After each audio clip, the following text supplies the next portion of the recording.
deploying Ajay, these അവിടെ spacecraft Pacific സമുദ്രത്തിൽ ഇപ്പോൾ towards the നടക്കുന്ന recovery തുടർ vessel. നടപടിക്രമങ്ങൾ Looks like we're അതേക്കുറിച്ച് rigged up and you can വിശദീകരിക്കാമോ? see the hydraulic lift Arya ഇപ്പോൾ നിലവിൽ ഈ moving പേടകം അത് റിക്കവറി forward വെസലിന്റെ and അരികിലേക്ക് down, അത് and then it അടുപ്പിച്ചുകൊണ്ടിരിക്കുകയാണ്. will begin ഉടൻ to lift തന്നെ the ഈ spacecraft out of recovery water and വെസലിന് get into മുകളിലേക്ക് that അതിന് dragon ഈ nest that പേടകം you see there on the ഉറപ്പിക്കുന്നതിന് recovery വേണ്ടി vessel. പ്രത്യേകം അവിടെ ഒരു പ്ലാറ്റ്ഫോം സജ്ജീകരിച്ചിട്ടുണ്ട്.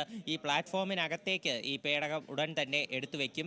അതിനുശേഷം ഈ ബഹിരാകാശ സഞ്ചാരികളെ ഓരോരുത്തരെയായി പേടകത്തിൽ നിന്ന് പുറത്തേക്ക് എടുക്കും. ഇത് ഇപ്പോൾ സ്പീഡ് ബോട്ടുകളിൽ നേരത്തെ പസഫിക് സമുദ്രത്തിൽ ലാൻഡ് ചെയ്ത സ്ഥലത്ത് എത്തി ഈ പേടകത്തിന്റെ സുരക്ഷ, അതുപോലെ തന്നെ അകത്തുള്ള ബഹിരാകാശ സഞ്ചാരികളുടെ സുരക്ഷ തുടങ്ങിയവയെല്ലാം പുറത്തുള്ള ആൾക്കാർ അത് വിലയിരുത്തിയിരുന്നു. ഇനി ഇത് ഈ റിക്കവറി വെസലിലേക്ക് കയറ്റുന്ന ഒരു ജോലികളാണ്. അപ്പോൾ ഈ പേടകത്തിന്റെ അതുപോലെ തന്നെ അകത്തുള്ള സഞ്ചാരികളും എല്ലാവരും സുരക്ഷിതരാണെന്ന് നിലവിൽ ഉറപ്പുവരുത്തി കഴിഞ്ഞു. അതിനി റിക്കവറി വെസലിലേക്ക് നിലവിൽ അജയ്, നമുക്ക് ഈ കാണുമ്പോൾ തന്നെ ഒരു തീഗോളം ജ്വലിക്കുന്നത് പോലെയാണ് തോന്നുന്നത്. നമുക്ക് കാഴ്ചയ്ക്ക് അത്രമാത്രമേ കാണാൻ പോലും സാധിക്കുന്നുള്ളൂ. നേരത്തെ തന്നെ അജയ് സൂചിപ്പിച്ചതാണ് ഇതിന്റെ താപനിലയുമായി ബന്ധപ്പെട്ട കാര്യങ്ങളൊക്കെ. എത്രത്തോളം സങ്കീർണമായ നടപടിക്രമങ്ങളാണ് ഇപ്പോൾ നടക്കുന്നത്? താപനില ഉൾപ്പെടെയുള്ള കാര്യങ്ങൾ അതെല്ലാം നേരത്തെ തന്നെ അവയെ നേരിടാനുള്ള സജ്ജീകരണങ്ങളെല്ലാം ഡ്രാഗൺ പേടകത്തിൽ ചെയ്തു കഴിഞ്ഞിരുന്നു. ഈ പുതിയ ദൗത്യത്തിന് വേണ്ടി ഒരു പുതിയ ഡ്രാഗൺ പേടകം തന്നെയാണ് സജ്ജീകരിച്ചിട്ടുള്ളത്. ഈ പേടകത്തിന് ഗ്രേസ് എന്നാണ് ആക്സിയം ഫോർ മിഷൻ സംഘം പേര് നൽകിയിട്ടുള്ളത്. അപ്പോൾ ഈ ഗ്രേസ് എന്ന ഈ ഡ്രാഗൺ പേടകത്തിലാണ് ഈ ദൗത്യം വിജയകരമായി പൂർത്തീകരിച്ചത് ഇപ്പോൾ ഭൂമിയിൽ എത്തിച്ചേർന്നത്.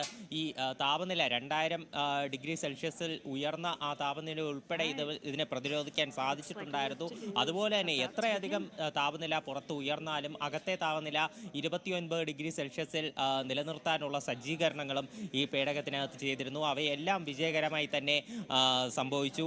ഇപ്പോൾ നിലവിൽ ആ പേടകത്തിനെ കരയ്ക്കടുപ്പിച്ച് ബഹിരാകാശ സഞ്ചാരികൾ ഇനി ഈ വെസലിനകത്തേക്ക് ഇതിനെ എടുത്ത് ക്രെയിൻ ഉപയോഗിച്ച് ഉയർത്തി ഇതിനെ ഈ റിക്കവറി വെസലിനകത്ത് വച്ചതിന് ശേഷം ബഹിരാകാശ സഞ്ചാരികൾ ഓരോരുത്തരായി ഈ പേടകത്തിൽ നിന്ന് പുറത്തേക്ക് ഇറങ്ങി വരുന്ന കാഴ്ചയും നമുക്ക് കാണാൻ സാധിക്കും. തീർച്ചയായിട്ടും ഒരു ഇന്ത്യക്കാരെ സംബന്ധിച്ചിടത്തോളം ഒരു കൗതുകകരമായിട്ടുള്ള ഒരു സംഭവം തന്നെയാണ് നിലവിൽ നടക്കുന്നത് എന്നുള്ളത് നമുക്ക് ഒരു സംശയവുമില്ലാതെ പറയാം. പ്രധാനമന്ത്രി നരേന്ദ്രമോദി ഇതിനോടകം തന്നെ ശുഭാംശു ശുക്ലയെ സ്വാഗതം ചെയ്തുകൊണ്ട് ഒരു തൻ്റെ എക്സ് അക്കൗണ്ടിൽ ഒരു പോസ്റ്റ് ഇട്ട് കഴിഞ്ഞു.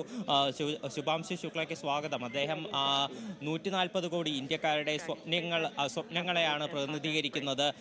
ഭാവിയിലത്തേക്കുള്ള ഹ്യൂമൻ സ്പേസ് മിഷന് ഗഗൻയാന് വേണ്ടിയിട്ടുള്ള ഒരു മൈൽ സ്റ്റോൺ ആണ് ഇവിടെ പൂർത്തീകരിക്കുന്നതെന്നും അദ്ദേഹം തൻ്റെ എക്സ് അക്കൗണ്ടിൽ പങ്കുവച്ച പോസ്റ്റിൽ വിശദീകരിക്കുന്നുണ്ട്.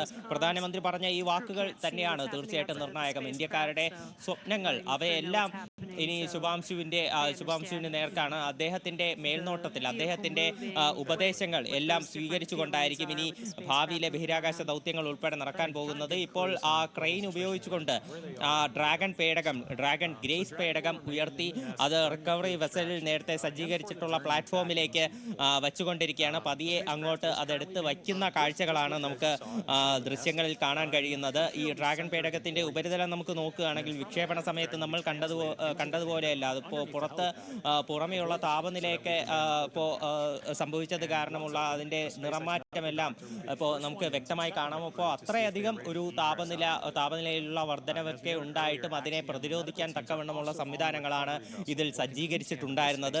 തീർച്ചയായിട്ടും ഒരു വലിയ രീതിയിലുള്ള വളരെ സങ്കീർണമായിട്ടുള്ള ആ ദൗത്യഘട്ടങ്ങൾ അത് വിജയകരമായി തന്നെ ഈ ഡ്രാഗൺ പേടകം അത് പൂർത്തീകരിച്ചു. ഇതോടകം തന്നെ സ്പേസ് എക്സിന്റെ ആ ഒരു വിജയഗാഥയിൽ അതൊരു പൊൻതൂവലായിട്ട് അവർക്കും വെസലിലേക്ക് മാറ്റിയിട്ടുണ്ട് പേടകം.